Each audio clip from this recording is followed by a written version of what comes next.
Welcome to knowledge beginner. ഇന്ന് നമ്മൾ നോക്കാൻ പോകുന്നത് സ്റ്റാറ്റിസ്റ്റിക്കൽ അസിസ്റ്റന്റിന്റെ തിയറി ഓഫ് കൺസ്യൂമർ ബിഹേവിയർ, എക്കണോമിക്സിലെ തിയറി ഓഫ് കൺസ്യൂമർ ബിഹേവിയർ എന്ന് പറയുന്ന ഒരു ടോപ്പിക്കാണ് നോക്കാൻ പോകുന്നത്. കുറച്ച് MCQs നോക്കാം. Which of the following assumption is underline the law of diminishing marginal utility? Law of diminishing marginal യൂട്ടിലിറ്റിയുടെ അസംഷൻസിൽ വരുന്നത് ഏതൊക്കെയാണെന്നാണ് ചോദിച്ചിരിക്കുന്നത്. Option A, cardinal measurement of utility. Option B, rational consumer behavior. Option C, constant marginal utility of money. And all of the above. ഏതാണ് all of the above ആണല്ലേ? ഇതെല്ലാം law of diminishing marginal യൂട്ടിലിറ്റിക്കകത്തിൽ വരുന്നത്. എന്താണ് law of diminishing marginal utility? Law of diminishing marginal utility ആണ് fundamental law of satisfaction, അല്ലെങ്കിൽ fundamental psychological law എന്നൊക്കെ പറയുന്നത് law of diminishing marginal utility ആണ്.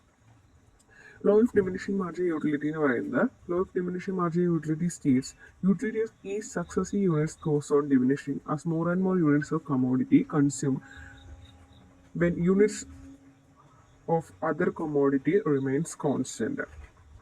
അതായത് നമുക്കറിയാം, നമ്മൾ ഒരു സാധനം കൂടുതൽ കൺസ്യൂം ചെയ്തുകൊണ്ടിരിക്കുമ്പോൾ അതിനോടുള്ള നമ്മുടെ ഒരു യൂട്ടിലിറ്റി കുറയും. അതാണ് ഈ ലോ ഓഫ് ഡിമിനിഷിംഗ് മാർജിനൽ യൂട്ടിലിറ്റിക്കകത്ത് പറയുന്നത്. ഓക്കെ, നമുക്ക് ഇനി അടുത്തൊരു ക്വസ്റ്റ്യൻ നോക്കാം. According to the indifference curve approach, a consumer is in equilibrium when. എപ്പോഴാണ് ഇൻഡിഫറൻസ് കർവ് അപ്രോച്ച് അനുസരിച്ച് കൺസ്യൂമർ ഇക്വിലിബ്രിയത്തിലാവുന്നത്? Marginal rate of substitution MRS XY is equal to PX by PY. MRS XY എന്ന് പറഞ്ഞാൽ എന്താ? Marginal rate of substitution between two goods X and Y is equal to price of the good X by price of the good Y. Okay, അതാണ് ഉത്തരം എന്ന് പറയുന്നത്. അടുത്ത question, the price effect is composed of. Option A, income effect and substitution effect. B, substitution effect only. C, income effect only. And D, none of the above. Okay, the price effect is composed of income effect and substitution effect. ഇത് രണ്ടും കൂടെ ചേർന്നതാണ് price effect എന്ന് പറയുന്നത്. അടുത്ത question, if a consumer's indifference curve is concave to the origin, it implies that indifference curve ഒറിജിന് concave ആണെങ്കിൽ അവിടെ എന്താണ്? The marginal rate of substitution increase ചെയ്യുകയാണ്. എന്നാൽ ഇൻഡിഫറൻസ് കർവിന്റെ ഷേപ്പ് എന്ന് പറയുമ്പോൾ കോൺവെക്സ് ടു ദ ഒറിജിൻ ആണെങ്കിൽ അവിടെ diminishing marginal rate of substitution ആണ്. അതുപോലെ തന്നെ ഇൻഡിഫറൻസ് കർവ് എന്ന് പറയുന്നത് സ്ട്രെയിറ്റ് ലൈൻ ആണെങ്കിൽ എന്താണ്? അവിടെ പെർഫെക്റ്റ് സബ്സ്റ്റിറ്റ്യൂട്ട്സ് ആണ്. നമ്മൾ ഗുഡ്സ് പെർഫെക്റ്റ് സബ്സ്റ്റിറ്റ്യൂട്ടിന്റെ കേസിൽ സ്ട്രെയിറ്റ് ലൈൻ ആണെന്ന് പറഞ്ഞു. എന്നാൽ ഗുഡ്സ് പെർഫെക്റ്റ് കോംപ്ലിമെന്റ്സിന്റെ കേസിലാണെങ്കിൽ, ഇപ്പം ഗുഡ്സ് എന്ന് പറയുന്നത് പെർഫെക്റ്റ് കോംപ്ലിമെന്റ്സ് ആണെങ്കിൽ ഗ്രാഫ് എങ്ങനെ വരും? അത് ഒരു റൈറ്റ് ആംഗിൾ ആയിരിക്കാം.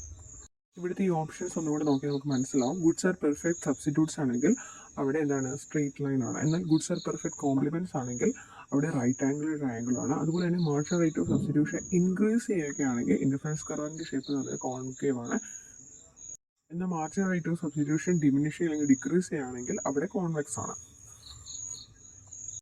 അടുത്തൊരു question, which of the following is A property of indifference curve? Indifference കർവിന്റെ പ്രോപ്പർട്ടി ഏതാണെന്നാണ് ചോദിച്ചിരിക്കുന്നത്.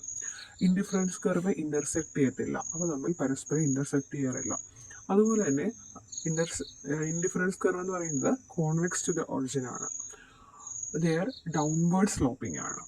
അപ്പം ഏതാണ് ഇവിടെ കറക്റ്റ് ആയിട്ടുള്ളത്? ഡൗൺവേർഡ് സ്ലോപ്പിംഗ് ആണ്. ഇൻഡിഫറൻസ് കർവ് എന്താണ്? Curve representing combination of goods that give same amount of satisfaction. ഏതാണ് ഇൻഡിഫറൻസ് കർവ് എന്ന് പറയുന്നത്? ഇൻഡിഫറൻസ് കർവിന്റെ സെറ്റിനെയാണ് ഇൻഡിഫറൻസ് മാപ്പ് എന്ന് പറയുന്നത്. പ്രോപ്പർട്ടീസ് ഓഫ് ഇൻഡിഫറൻസ് കർവ് ഏതൊക്കെയാണ്? ഡൗൺവേർഡ് സ്ലോപ്പിംഗ് ആണ്, strictly convex to the origin ആണ്, downward from left to right ആണ്. അതുപോലെ തന്നെ right indifference curve has A high level of satisfaction. അപ്പം ഒന്നിൽ കൂടുതൽ ഇൻഡിഫറൻസ് കർവ് ഉണ്ട്. അപ്പം റൈറ്റിലുള്ള ഇൻഡിഫറൻസ് കർവ് ആയിരിക്കും കൂടുതൽ ഹൈ ലെവൽ ഓഫ് സാറ്റിസ്ഫാക്ഷൻ കാണിക്കുന്ന ഇൻഡിഫറൻസ് കർവ്. അതുപോലെ തന്നെ indifference curve do not intersect. Indifference curve does not touch access.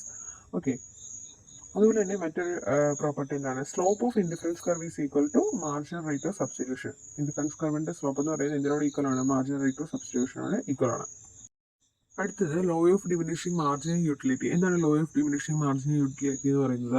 ഈ marginal utility falls as consumption increases. നമ്മൾ കൂടുതൽ കൺസ്യൂം ചെയ്യുമ്പോൾ മാർജിനൽ യൂട്ടിലിറ്റി എന്ത് ചെയ്യും? ഫോൾ ചെയ്യുന്നതാണ്. ഓക്കെ, അതാണ് ലോ ഓഫ് ഡിമിനിഷിംഗ് മാർജിനൽ യൂട്ടിലിറ്റിക്ക് എന്ന് പറയുന്നത്. Marginal utility falls as consumption increases. അടുത്തൊരു ക്വസ്റ്റ്യൻ നോക്കാം. ഈ consumer demand curve can be derive from. Demand curve, കൺസ്യൂമറിന്റെ ഡിമാൻഡ് കർവ് എന്തിൽ നിന്നൊക്കെ നമുക്ക് ഡിറൈവ് ചെയ്യാൻ പറ്റും? ഇൻഡിഫറൻറ്റ് കർവ് അനാലിസിസിൽ നിന്ന് ഡിറൈവ് ചെയ്യാം ഡിമാൻഡ് കർവ്. അതുപോലെ തന്നെ reveal preference theory, law of diminishing marginal utility, ഇതിൽ നിന്നാണ് നമുക്ക് എന്താണ് കൺസ്യൂമറിന്റെ ഡിമാൻഡ് കർവ് നമുക്ക് ഡിറൈവ് ചെയ്യാൻ പറ്റും.